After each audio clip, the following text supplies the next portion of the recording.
Ցախ հատվածում կարող ենք տեղափոխվել պրոյեկտների բաժին։ Այստեղ կարող ենք ավելացնել այն ծառայությունները կամ պրոյեկտները, որոնք գտնվում են ընթացքի մեջ։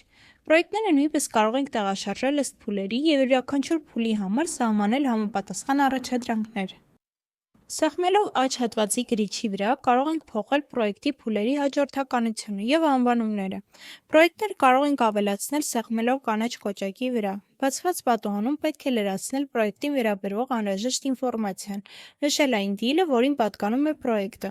Պրոյեկտը ստեղծելուց հետո կարող ենք ավելացնել պրոյեկտին վերաբերող առաջադրանքներ, նշել դրանց կատարման ժամկետները և այն աշխատողներին, ովքեր պետք է կատարեն առաջադրանքը։ Պրոյեկտի ներսում կարող ենք գցել համապատասխան ֆայլերը, փաստաթղթերը, կատարենք համապատասխան նոթեր և ուղարկենք էլեկտրոնային նամակներ։ Պրոյեկտի վերևի հատվածում կարող ենք տեսնել, թե որ աշխատակցին է պատկանում տվյալ պրոյեկտը և պրոյեկտի հաջողությամբ ավարտից հետո սեղմում ենք Completed կոճակը։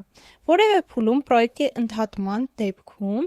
սեղմում ենք Cancelled կոճակը։ Այստեղ կարող ենք նշել, որպեսզի ջնջվեն բոլոր առաջադրանքները։ Պրոյեկտներ բաժնի Թեմփլեյթներ հատվածում կարող ենք կազմել մեր պրոյեկտին վերաբերող անհրաժեշտ առաջադրանքները և յուրաքանչյուր պրոյեկտ ստեղծելիս ընտրել արդեն պատրաստ թեմփլեյթն ու առաջադրանքները ավտոմատ կավելանան պրոյեկտի առաջադրանքներում։ Սեղմելով Plus Template կոճակի վրա, ընտրում ենք այն դաշտը, որի համար պետք է ստեղծվեն առաջադրանքները, և սկսում ենք ստեղծել նոր թեմփլեյթ։ Սեղմելով Plus Task կոճակի վրա, բացված պատուհանում ավելացնում ենք առաջադրանքի մասին ինֆորմացիան, նշում ենք կատարող անձին, ընտրում պրոյեկտի ստեղծման օրվանից հետո առաջադրանքի կատարման ժամկետը, կարող ենք ընտրել, որ օրերը հաշվարկելիս հանգստյան օրերը բաց թողնենք։ Ընտրում ենք առաջադրանքը, որ փուլի համար ենք ստեղծում, կարող ենք ավելացնել նաև մեկնաբանություն և սեղմում ենք Save պահպանելու համար։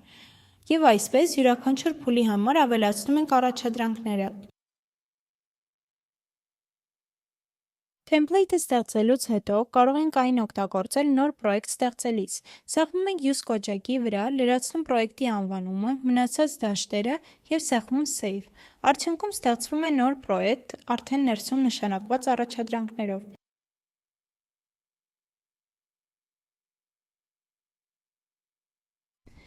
Պրոյեկտների Task բաժնում կարող ենք տեսնել բոլոր առաջադրանքները։ Այստեղ առաջադրանքները անջատվում են ըստ պրոյեկտների կատարման ամսաթվերի։ Կարմիրով առաջադրանքներն են, որոնց կատարման ժամկետը լրացել է, կանաչով այն առաջադրանքները, որոնք պետք է կատարել տվյալ օրը, և մոխրագույնով առաջադրանքներ, որոնք ապագայում ըստ ժամկետների պետք է կատարել։